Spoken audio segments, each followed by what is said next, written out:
How would you draw an elephant if you'd never seen one? Medieval artists in Europe had to rely on oral and written descriptions of these fantastic beasts, which resulted in an amazing variety of depictions. For illustrators in medieval Europe, depicting animals like elephants that they'd never set eyes on was a key part of their task to shape the morality of humankind. What mattered most was what such creatures represented in Christian spiritual terms, and so a lion might represent the virtues of strength and courage, while a snake and its venom could represent sin. Such depictions appeared alongside biblical stories and in extraordinary illuminated manuscripts, including illustrated bestiaries, created by hand before printing became dominant in the 16th century. And among the earliest medieval European representations of fantastic beasts were elephants. Their bond with their solitary children represented devotion, while stories of elephants taking care to be gentle around smaller animals symbolized kindness to others. Elephants were also said to represent the spiritual redemption of Jesus Christ, possibly because they had the strength to easily lift a person out of sin. The problem was, however, that few artists in medieval Europe had ever seen a real elephant.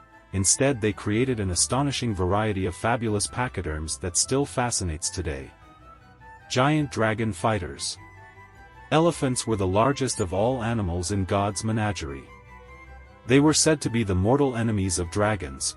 Just as elephants represented Christ, dragons represented the devil, and several medieval illustrations showed elephants giving birth in lakes, so that dragons could not seize their babies. Elephants first appeared in Europe with invading armies as far back as 280 BC, when the Hellenistic king Pyrrhus brought 20 along for his failed invasion of Italy. The Carthaginian general Hannibal famously followed up with 37 war elephants that he marched across the Alps decades later during the Second Punic War, from 218 to 201 BC. By the time of the Roman Empire, elephants from both North Africa and India were regularly brought to the capital, sometimes as war animals but often for parades and circuses.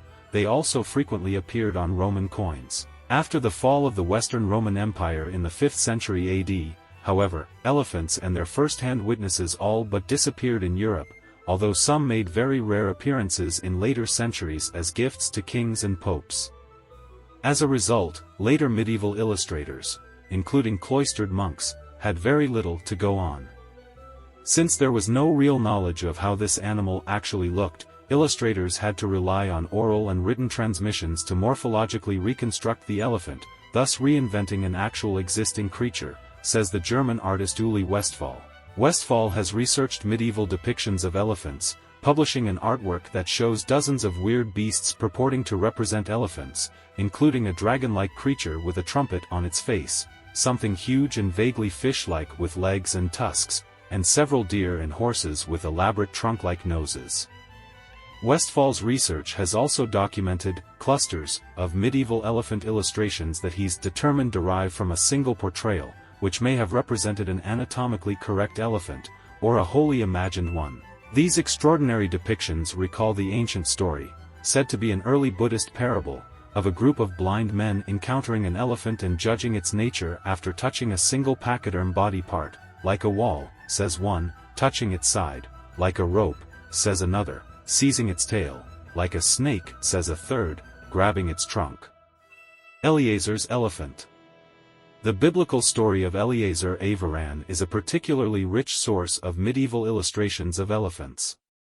Eleazar was a brother of Judas Maccabee who, during the Maccabean revolt around 165 BC, is said to have killed an enemy war elephant in battle by sliding underneath and stabbing it with his spear.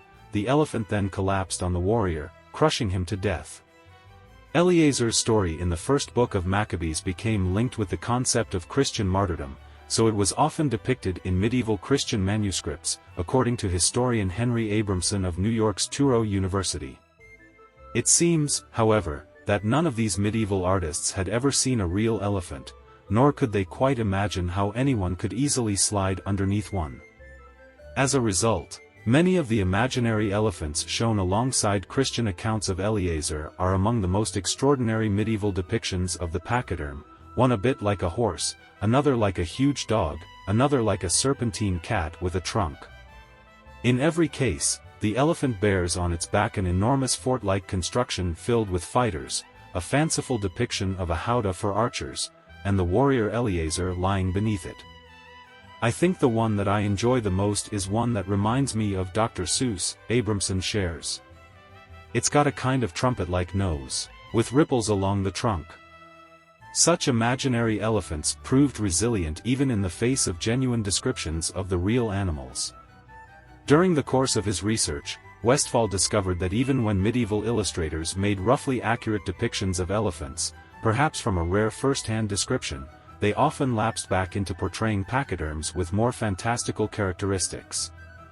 It didn't really matter what the elephants looked like, Westphal says. It was more about their meaning. Thank you for joining us through this enlightening exploration that blends history, art, and spirituality, revealing the rich tapestry of imagination and its impact on our understanding of the natural world. Don't forget to like, share, and subscribe for more fascinating historical insights.